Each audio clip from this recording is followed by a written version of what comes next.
Good morning, students. Today we'll start with example 3. Prove that group G is abelian if and only if AB whole square is equal to A square B square for all AB belongs to G. Result जो है if and only if में हमें prove करना है that G be an abelian group लेके चल रहे हैं. We have to prove AB square is equal to A square B square for all AB belongs to G. Now AB whole square can be written as AB into AB and this can be written as A BA. Now combining B into A into B.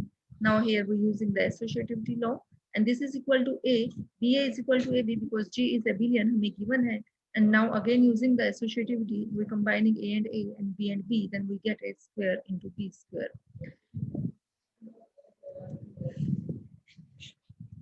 Converse that AB whole square is equal to A square B square for all AB belongs to G. Now we prove G is an abelian group. This implies AB whole square can be written as AB into AB is equal to A square को हम लिख सकते हैं A into A and B square can be written as B into B. Then again using associativity we get A B is equal to A combining A and B. Now pre-multiplying by A inverse and post-multiplying by B inverse we get A inverse से pre multiply और B inverse से post multiply करोगे तो आप देख रहे हो A और B आपके कैंसिल आउट हो जाएंगे and we get BA is equal to AB and this result holds for all AB belongs to G. So G is abelian. Next result है prove that if G is an abelian group then for all AB belongs to G and for all integers n A into B raised to power n is equal to A raised to power n into B raised to power n. Result यहाँ ध्यान से देखो जो हमने last example किया था उसमें result if and only में था G abelian होगा इफ एंड ओनली इफ अगर n की वैल्यू 2 हो means G is an abelian group if and only if AB whole square is equal to A square B square. लेकिन अगर ये हम रिजल्ट जनरल n हर n के लिए फॉर ऑल इंटीजर के लिए बात करें तो रिजल्ट आपका वन साइडेड रिजल्ट होल्ड कर रहा है if G is an abelian group then this result holds. When n case discuss कर रहे हैं हम यहाँ फॉर ऑल इंटीजर्स रिजल्ट है तो इसका मतलब पॉजिटिव और नेगेटिव सारे ही केसेस हमने डिस्कस करने हैं तो हमने ले लिया when n is a positive integer then we have to prove A into B raised to power n is equal to A raised to power n into B raised to power n for all n belongs to n. अगर n positive integer है इसका मतलब वो आपका natural number है. We shall prove the result by using the principle of mathematical induction for n equal to 1. Result is trivial. Now suppose that result is true for n equal to k के लिए हम मान रहे हैं result आपका hold कर रहे हैं तो a into b raised to power k is equal to a raised to power k into b raised to power k or we have to prove this result for n is equal to k plus 1.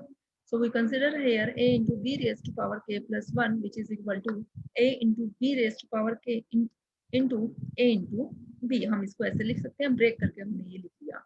k के लिए result आपका hold कर रहा था तो k के लिए हमने यहाँ रिजल्ट अप्लाई किया है. इसको हम यहाँ लिख सकते हैं a raised to power k into b raised to power k into a into b. फिर हमने एसोसिएटिविटी यूज कर रहे हैं क्योंकि रिजल्ट तो हमने k plus 1 के लिए प्रूव करना है तो हमने कंबाइन कर दिया b raised to power k और a को. उसके बाद फिर हम यूज करेंगे g आपका एबिलियन ग्रुप है तो इनको हम कम्यूट करा सकते हैं तो हम इसको लिख सकते हैं a into b raised to power k. Again using associativity we combining a here and we combining b here then we get a raised to power k plus 1 into b raised to power k plus 1. So the result is true for n is k plus 1. k plus 1 के लिए आपका result जो है वो hold कर गया. So by principle of mathematical induction result is true for all n belonging to n means for all positive integers. Now we prove the result for n is equal to 0 and for n is non-negative. Sorry, for n is negative integer. When n is equal to 0, तो जब हम n को 0 put करेंगे a into b raised to power n में तो हमें क्या मिलेगा something raised to power 0 क्या होता है आपका 1 मल्टीप्लिकेशन के रिस्पेक्ट में क्योंकि यहाँ ऑपरेशन मल्टीप्लिकेशन ही है जिसको हम आइडेंटिटी से डिनोट कर रहे हैं क्योंकि मल्टीप्लिकेशन के रिस्पेक्ट में आइडेंटिटी 1 होती है जिसको हम e से डिनोट कर देते हैं. e can be written as e into e and this is equal to a raised to power 0 into b raised to power 0. This result is trivially prove कर रहा है आपका. When n is a negative integer, say n is equal to minus m, where m is a positive integer, then we discuss this result. Then a into b raised to power n is equal to a into b whole raised to power minus m, and this minus m can be written as raised to power m whole raised to power minus 1. And the result is true for all positive integers, so the result is true for this m. So this can be written as a raised to power m into b raised to power m whole raised to power minus 1. और जो आपको group दे रखा था वो group आपका abelian group है तो आप देखो यहाँ a raised to power m into b raised to power m whole raise to power -1 जो है उसको हमने क्या लिखा है b raise to power m into a raise to power m whole raise to power -1। Now this is equal to, ये हमने result पहले भी किया था कि जो पावर्स हम तोड़ते हैं तो पीछे से जुड़ती है हमारी, जैसे a into B raise to power n is equal to a raise to power n into sorry a into B raise to power n is equal to b raise to power n into a raise to power n। इसको हम लिख सकते हैं क्योंकि -1 के लिए हमने ये रिजल्ट, मैं आपको दिखाती हूँ, हमने ऊपर प्रूव किया था रिजल्ट।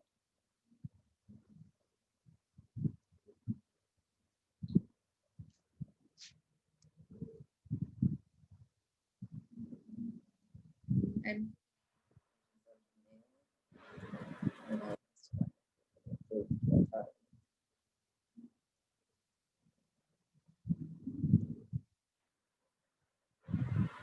ये देखो ये रिजल्ट था, A B whole inverse is equal to B inverse A inverse. इस रिजल्ट का यूज से जो सेकंड थ्योरम में जो हमने रिजल्ट प्रूव किया, ये रिजल्ट अब हम यहाँ यूज कर रहे हैं अपने इसमें आते हैं जो हम प्रूव कर रहे थे, ये यहाँ ये रिजल्ट हमने यूज किया है। इसमें B raise to power M into A raise to power M whole inverse raise to power minus, इसको हम कैसे बोलेंगे, A raise to power M की power -1 B raise to power M की पावर -1, तो क्या हो जाएगा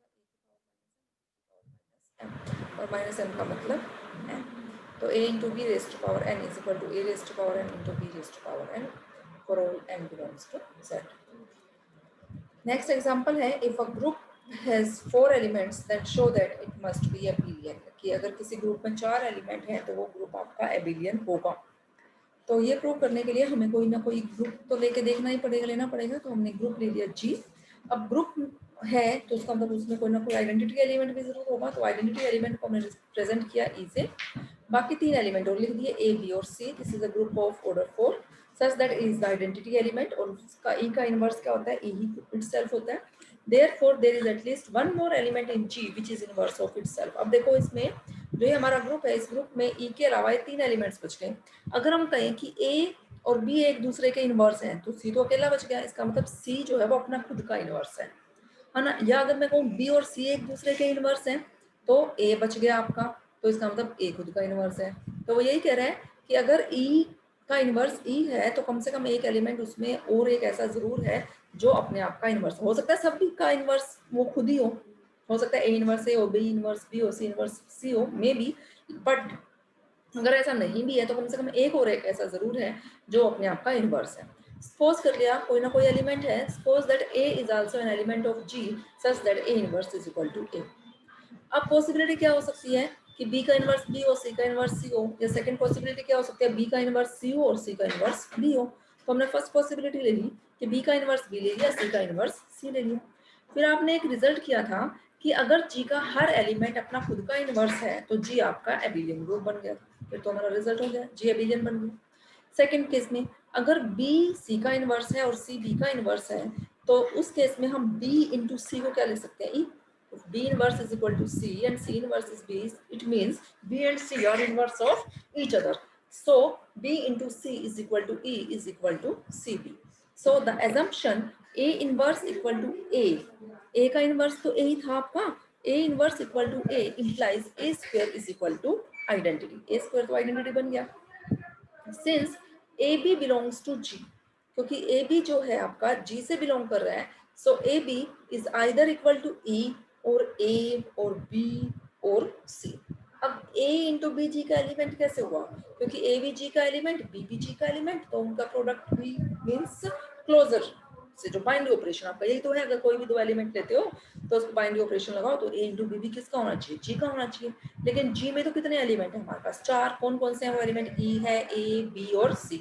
अब ये ए बी जो एलिमेंट आया वो उन चारों में से तो कोई ना कोई एक होगा, या तो वो ई होगा या ए होगा या बी होगा या सी होगा। If A B is equal to E, अगर ए बी ई हुआ तो इसका मतलब तो क्या हुआ, A and B are inverse of each other, A और बी एक दूसरे के इनवर्स हो गए। लेकिन ये तो ट्रू है नहीं, ए और बी तो एक दूसरे के इनवर्स नहीं है। इफ सेकंड देखते हैं, if A B is equal to A, अगर ए बी आपका ए हुआ तो बी आपका आइडेंटिटी हो गया, क्योंकि यहाँ से लेफ्ट कैंसिलेशन लॉ आपने पढ़ा हुआ है ना, लेफ्ट कैंसिलेशन लॉ वर्ड करेगा तो यहाँ से बी किसके इक्वल हो गया, आइडेंटिटी के। ये भी ट्रू नहीं है क्योंकि बी एलिमेंट तो आइडेंटिटी नहीं है। थर्ड पॉसिबिलिटी, अगर ए बी आपका बी के इक्वल हुआ तो उस केस में क्या हो जाएगा, आपका ए आइडेंटिटी हो जाएगा। ये भी ट्रू नहीं है क्योंकि आपका ए बी हमारा आइडेंटिटी के इक्वल नहीं है। तो लास्ट पॉसिबिलिटी क्या बची, A B is equal to C, mean C जो है, ए बी जो है वो किसके इक्वल होगा, सी के। Similarly we can prove A B C के इक्वल है, तो हम क्या कह सकते, प्रूव कर सकते हैं B A is equal to C. जब ए बी सी है तो बी ए बी क्या है आपका, सी। हम ये प्रूव कर सकते हैं, इस रिजल्ट को हम प्रूव कर सकते हैं, बी ए बी क्या होगा, सी होगा। And A C is equal to C is equal to B, हम इस रिजल्ट को प्रूव कर सकते हैं। कंपोजिशन टेबल से दिखा रहा है वो बना के आपको,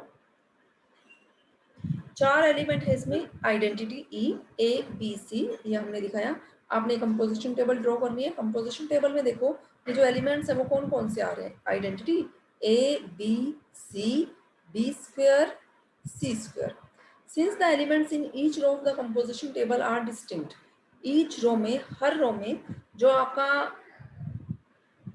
कंपोजिशन टेबल जो हमने ये बनाई है, since the elements in each row of the composition table are distinct therefore, तो यहाँ से हम क्या कह सकते हैं, B square is equal to A and C square is equal to A. ये देखो हमें जो ग्रुप दे रखा था, ये जो ग्रुप जो हम कंसिडर करके चल रहे हैं, ये ग्रुप था ना आपका। अगर ये ग्रुप है तो इसका मतलब हर रो में आपकी आइडेंटिटी आनी चाहिए ताकि वो एक दूसरे का इनवर्स भी बन जाए। ये आइडेंटिटी है तो आप कह दो कि ई का इनवर्स है, ये आइडेंटिटी है तो ए का इनवर्स है, ए का इनवर्स ई है। यहाँ आइडेंटिटी है तो बी का इनवर्स सी है, यहाँ आइडेंटिटी है तो सी का इनवर्स बी है। ठीक है, और ये ग्रुप था, हमारा ग्रुप था, तो कोई भी एलिमेंट ऐसा इसमें नहीं होना चाहिए कंपोजिशन टेबल में जो ग्रुप जी से आपका बिलोंग ना करता हो, ऐसा तो कोई एलिमेंट नहीं होना चाहिए।